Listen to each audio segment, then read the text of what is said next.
Ice bank tank, ये black वाला जो है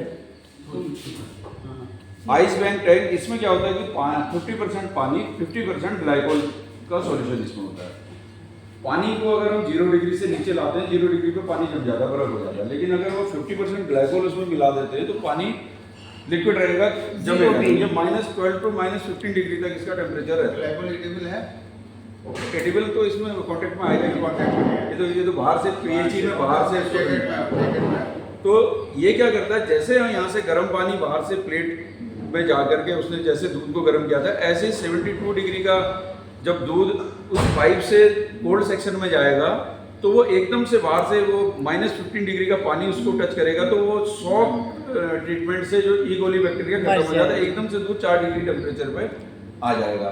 फिर उसका आउटलेट हुआ है, हम यहाँ पर स्टोरेज टैंक वगैरह वो लगा सकते हैं। अभी फिलहाल हमारा ये यूनिट काम अभी इसको हम यूज में नहीं लेंगे, क्योंकि अभी हम प्रोडक्ट बना रहे हैं, तो हमारा मल्टीपर्पज केटल है, इसको गर्म करना तो इसी में हम कर लेते हैं। इसका भी ऑपरेटिंग ऐसा है कि ये बाहर से स्टीम लाइन आ रही है, स्टीम से ये गर्म होता है। इसमें ये इसका ये कढ़ाई में ये प्लेट लगी हुई है, करीब 20 mm की प्लेट है इसके ऊपर, और 120 लीटर की कढ़ाई है। मल्टीपर्पज केटल है, गर्म करने का सारा काम, घी बनाना, दूध गर्म करना, पानी गर्म करना, सब कुछ इसमें कर सकते हैं। तो ये टिल्टिंग है, इसको हम जैसे खोया जब हम बनाते हैं, मावा केटल असल में इसको बोलते हैं। मावा बनाते हैं, जब मावा बन गया तो हम नीचे परात लगा करके इसको इस तरह से खुरद के मावा उतार देते हैं। अगर हमने दूध गर्म करना है तो दूध इसमें गर्म हो गया, तो उसके बाद हमने इसका आउटलेट यहाँ से निकाल लगा है, हम इस वाल से इसको दूध नीचे निकाल के उसको फिर दही बनाने के लिए हमने उसको आगे ठंडा करना है या पनीर बनाना है, वो अलग प्रोसेस है। अब इसमें इसका ये काम कैसे करता है, ये इसका एजिटेटर है जो पलटा जिसको बोलते हैं। जैसे हम दूध को अगर ऐसे छोड़ देंगे तो क्या होगा कि कढ़ाई में चलाते रहते हैं, तो अगर इसमें ऐसे छोड़ देंगे तो दूध जल जाएगा, कितना रोज टच में ये इसके ऊपर फिट होता है। ये क्या करता है कि इस तरीके से ऐसे घूमेगा ऐसे करके, तो ये इस प्लेट जो इसकी बेस प्लेट है, इतना एरिया इस वाले इस पत्ती ने इसने कवर किया हुआ है, उसके आगे का यहाँ से लेकर के यहाँ तक का एरिया ये पत्ती कवर कर दिया है। तो ये कंटिन्यूअसली घूमता रहता है। इसमें 1/2 HP की मोटर होती है नीचे, और गियर बॉक्स उसमें लगा हुआ, तो उसकी स्पीड कंट्रोल करते हैं। तो ये कांस्टेंट स्पीड में ऐसे घूमता रहता है, जिससे कि दूध गर्म होता रहेगा और ये जलेगा नहीं, और ये कंटिन्यू पूरा इसको स्टिर करता रहेगा। ऐसे ही खोया बनाने के लिए इसमें दूध डाल देते हैं, 20 लीटर दूध एक बैच में हम डालते हैं। आधे घंटे में हमको उसका खोया बना के दे देते हैं। पनीर बनाना है तो पनीर प्रेस के लिए हमने क्या करते हैं, मैं इधर ही ला रहा हूँ।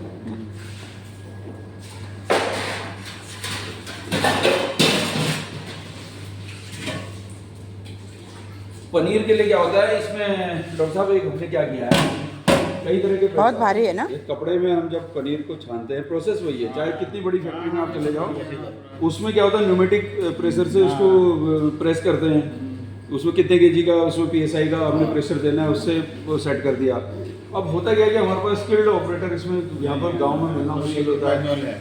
और दूसरा क्या है कि एक होता है स्क्रू टाइप होता है, जैसे वो रखा हुआ है कि उसमें हमने प्लेट लगी है, स्क्रू टाइट से टाइट करते हैं। उसमें भी क्या होता है, अनस्किल्ड जो वर्कर हैं वो कई बार क्या होता है कि ज़्यादा दबा दिया, कई बार कम दबा। तो हमने क्या किया, ये मतलब एक तरह से आप कह सकते हैं ये मेरे अपने दिमाग की उपज है। हमने क्या किया कि स्टेनलेस स्टील पूरा 304 का एक हुआ है ये, लेकिन पूरा ब्लॉक उसका नहीं, इसके अंदर MS की प्लेट हमने डलवाई है, बाहर से पूरा 304 में इसको कवर करवा के 30 किलो का ब्लॉक मैंने बनवाया। तो इसमें हम क्या करते हैं कि एक फिक्स क्वांटिटी, अनस्किल्ड भी है तो उसको हम बोलते हैं 50 लीटर दूध इसमें डालना है, 50 लीटर दूध का ही हम एक बैच बनाते हैं। उस पर जो भी पनीर आएगा, जो उसका सॉलिड आएगा, कपड़े पे बांध के इसको रखते हैं और इसको कोई भी ला करके ऐसे रखता है। तो इसमें कोई बहुत ज़्यादा साइज नहीं लगाना, कुछ नहीं लगाना, और बहुत बढ़िया हमारा पनीर निकल के आ जाता है। तो ये बल्कि जिस समय मैंने बनवाया तो काफ़ी डेयरी के जो लोग थे, मैं डिप्लोमा डेयरी टेक्नोलॉजी में होते, ये खुराफाते करता रहता हूँ, तो बहुत बढ़िया काम कर रहा है। और हमारे को देख करके ये मॉडल यहाँ से MP, महाराष्ट्र और कई स्टेट में और भी उस कंपनी के द्वारा ये गया है इस तरह का। आपके नाम पे पेटेंट है? अब पेटेंट तो हम नहीं करा पाए, हम फार्मर लोग हैं, हमें उसकी नाम का कुछ नहीं चाहिए, लेकिन ये है कि जुगाड़ हम जानते हैं, जुगाड़ काम कर गया, जुगाड़ करते। अब आपको एक और वो दिखाता हूँ आपको। हम दूध हमने उबाला, दूध के बाद हमने क्या किया, उसको 40 डिग्री में 38 to 40 डिग्री जो इंक्यूबेशन का टेम्परेचर होता है, उस पर हमने दही जमा दिया। पूरी दही। केन जो ये 40 लीटर की केन दिखाई दे रही है, इसमें दही जमा दिया। अब होता क्या है कि जब हम कमर्शियली करते हैं तो थोड़ा सा ज़्यादा क्वांटिटी में हमको उसको बनाना होता है। 5-10 लीटर दही का बनाने के लिए तो कई कंपनियों की बनानी आती है जिसको बोलते हैं, लेकिन 40-50 किलो दही एक साथ बनाना है तो उसके लिए फिर थोड़ा सा बड़ी वो और वो, तो कमर्शियली हमें कहीं ऐसा मिला नहीं जिसमें हम 40-50 किलो दही बना सकें। तो हमने छोटा मॉडल देखा था जो 10-20 किलो दही का बना लेता है, उससे कॉपी करके हमने 1 HP की मोटर के साथ ये भी हमने खुद बनाया है। तो ये हमारे पास मट्ठा बनाने का ये बर्तन है, इसमें हम एक केन पूरा दही इसमें लौट देते हैं। उसके बाद हमारा जो गिलोना है वो ये तो ट्रेडिशनल लकड़ी का है, शीशम की लकड़ी का। अच्छा, ये इसमें फिट हो गया। घूमता रहेगा। उसके बाद इसके घूमने का भी आपको ऐसा एहसास होगा कि केवल बस आदमी हाथ नहीं लगा रहा है, बाकी सारी प्रोसेस वैसे ही चल रही है। इसके ड्राइव लगी हुई है। हमने ये कल हेमंत जी आए थे, वो बता रहे थे इसके बारे में, वो शायद उसी के एक्सपर्ट हाँ, हैं। हाँ, हाँ। तो कुछ हमें तो इतना हो नहीं, लेकिन हमने तो जिस मशीन में हमने कॉपी किया है, ये पूरा फ्रेम खुद बनाया है। हाँ।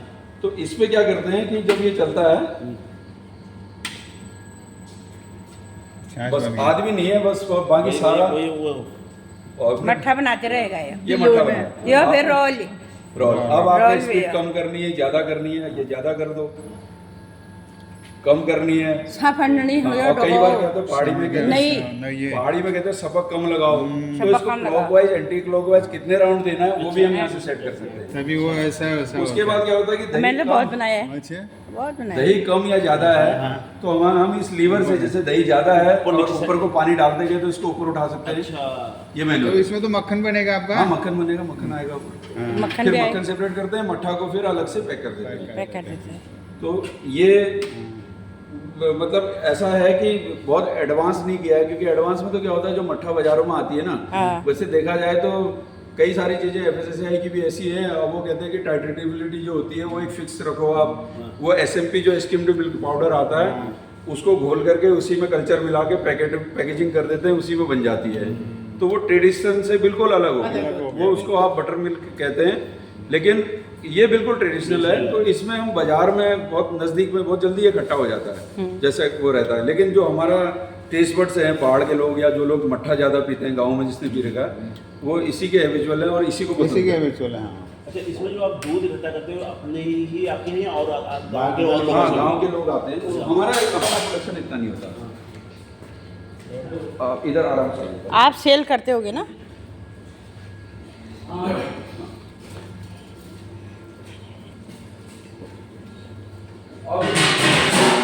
चिचुनो, ये है ग्वाला यहाँ का।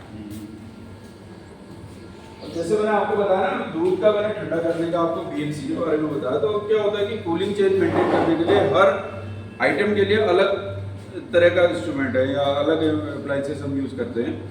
दूध को, लिक्विड आइटम को जब तक वो स्टिर नहीं होगा हम उसको नहीं कर सकते। जैसे एक बार ठंडा हो गया फिर तो रख सकते हैं, लेकिन हम कोल्ड रूम में या डीप फ्रीज में अगर दूध को रखेंगे तो बाहर की लेयर में तो होगा, लेकिन अंदर साइड में जो बर्तन के दूध होगा उसमें पैथोजेनिक ग्रोथ होती रहती है। जब तक उसको अगर रोकना है तो हमें उसको 4 डिग्री टेम्परेचर पे डाउन कर लाना ही पड़ेगा ताकि उसकी वो पैथोजेनिक ग्रोथ जो है वो रुक जाए। तो बाकी के जो आइटम होते हैं